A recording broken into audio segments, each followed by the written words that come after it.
Well, hey there folks, welcome back once again to the Hop House. It's Eddie here, and yeah, you guessed it, it's time for another beer review. It's a virgin beer review as well.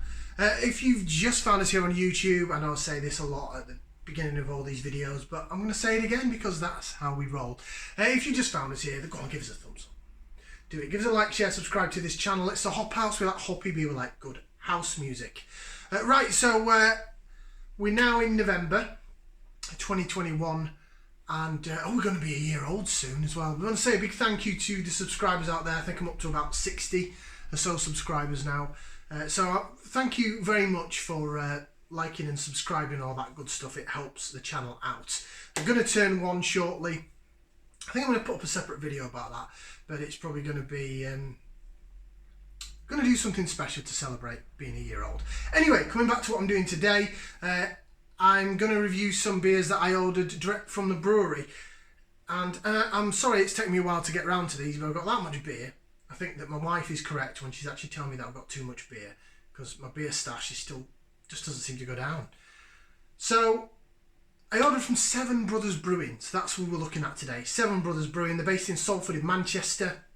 I'll just give you a quick background to how I came into contact. Well, you know, how I discovered Seven Brothers. So last year, before I started the channel, actually, my wife and I, we went on a little trip to the Yorkshire Dales for a few days. Bit of a hiking holiday, did a lot of walking, walked up hills and stuff like that. Beautiful, beautiful place. We went to Settle, that's where we were staying. And in Settle, they've got a little supermarket there called Booths. Never heard of Booths before. I think they're actually a Lancashire-based company. But Settle is North Yorkshire, but it's bordering on sort of Lancashire and Cumbria. It's up there, not far. And in Booths, I'd describe Booths as like a northern version of Waitrose. It's sort of half farm shop, half Waitrose. It's quite posh, but really good quality meats and things like that. But then they had a beer section, so I checked out the beer section and got a few bottled real ales. And in the craft beer section, I bought these 2 cans of beer from Seven Brothers Brewing. They just seemed to pop out at me. So I brought them home. I had one, and then when I started off the channel, I reviewed the second one. Now, what Seven Brothers Brewing do, they are a family company, so it's 7 whole brothers involved in the process. I think some brew and some do the marketing and so on and so forth. Go have a look on the website, sevenbrothersbrewing.com, I believe it is. Now, they have a sustainability project where some of the beers that they brew use thrown away cereals. They do it with Rice Krispies, they do it with cornflakes, they do it with Cocoa Pops for their stout. So really, it's a bit like when the supermarkets do wonky veg. You know, if you've got a straight banana instead of a curved one, there's nothing wrong with the banana, it's just not the shape it should be, and people in quality control go, oh, that won't sell.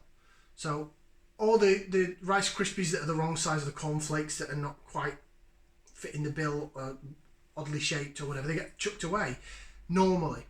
But what Seven Brothers have done is they've said, no, send them to us, we'll use them as part of the beer on the malt bill. So that is how I came across Seven Brothers, and I thought it was just a really good thing. So I thought, I like what they do in terms of the sustainability, so I'm going to go on the website, I'm going to put an order in, and I'm going to try some more of their beers. So that brings us to where we are today. Ooh, we're back to the here and now. Do you want to see what we're reviewing today? Okay, so I've got a t-shirt as well. I've got a t-shirt and a glass, so when I put an order in, I thought, you know what, I quite like the look of that. So this is my t-shirt. It's got 7 on the front and 7 Brothers on the back. So that's my Seven Brothers t-shirt. I've also got this Seven Brothers glass. They only had half pint left, which is a shame, because I'd have liked a pint one. But it's a half pint. It says Seven Brothers there. If you notice, they use a 7 for the T on Brothers. I thought the 7 was in the number 7, but it's not. And a 7 there. So there you go. That's sort of their branding.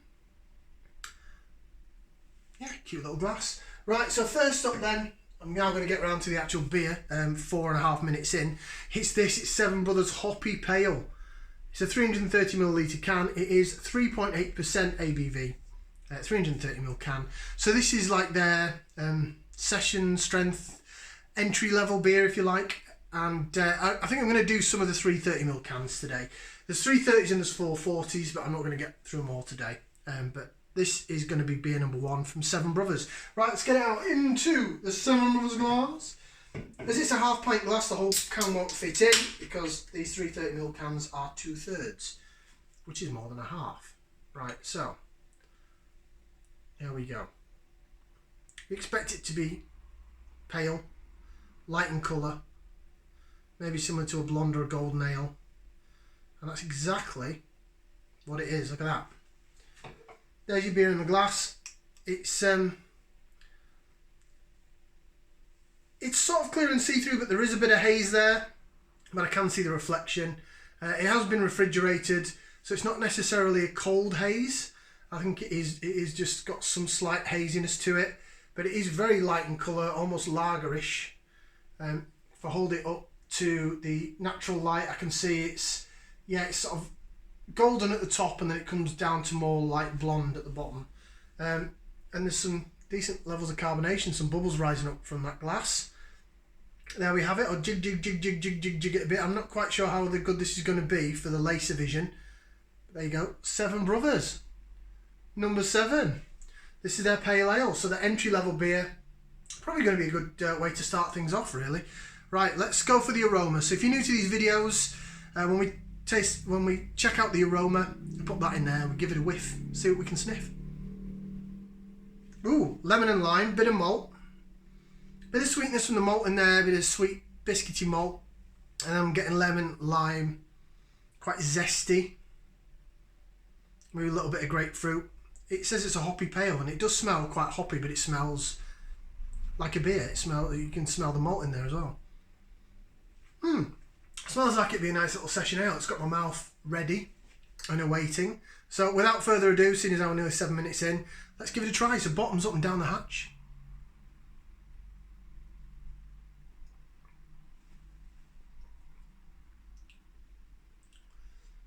Oh, yeah, it's definitely zesty. Lemon and lime, zesty.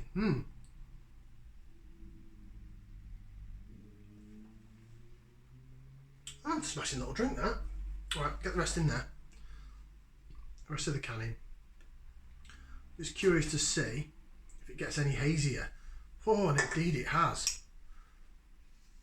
Yeah, it's definitely, it's got a lot hazier in there. So, is it an unfiltered beer?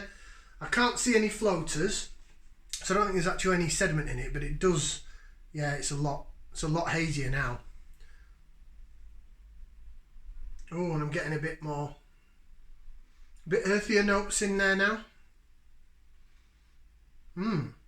But the lemon and lime's still there. Cheers.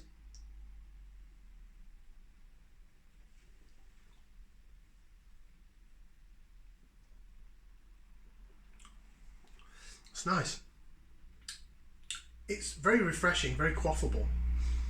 So, it's not got the thickest body, but it's a 3.8%er. It's not gonna, is it? Let's face it. But it's got a bit of fizz in the carbonation that sort of rushes it around in your mouth. The zestiness definitely goes down the side of your tongue. That lemon and lime is prominent there. The aftertaste is a bit dry biscuity, so sort of from the malt, but then a little bit left over. I don't think it's as sharp enough to be grapefruit, but it's definitely lemon and limey.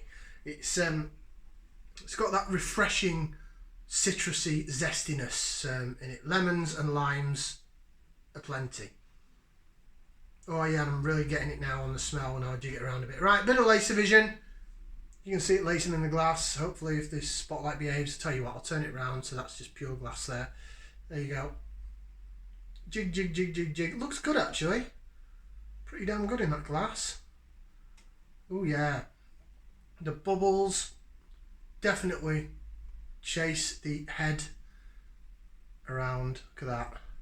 Trying to do it as close to the camera I can without this blooming spotlight going up and down and changing the light. Yeah. Ooh, smells really nice now.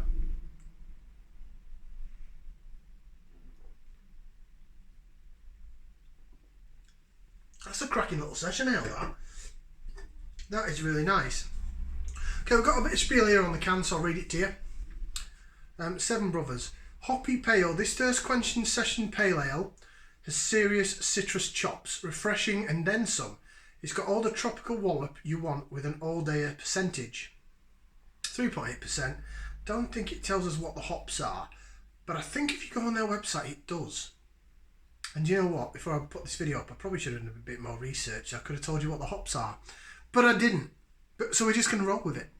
7brothers.com is their website, but bear in mind the T on the brothers is a 7, so it's 7bros7hers.com. Just go with 7 brothers and remember the T's at 7. So yeah, that's their introductory Hoppy Pale, and it's really quite nice. I really quite like that. The aftertaste is really quite good on it. Bit more jigging for you. Jig, jig, jig, jig, jig, jig, jig, jig, jig, jig, jig, jig. Oh yeah, getting the earthiness and some bit of dank.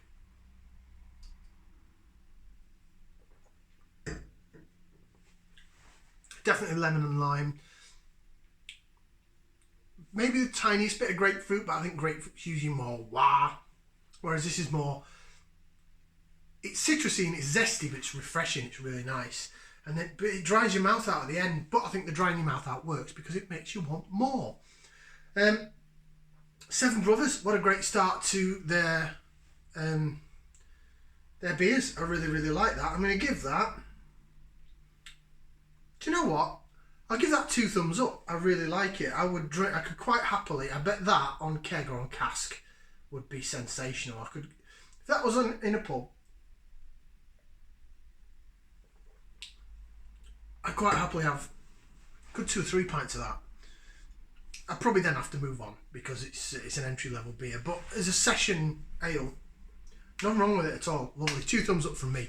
Like, share, subscribe. We'll carry on with their beers and we'll see you again for another beer review right here on the Hop House. Ciao for now, people.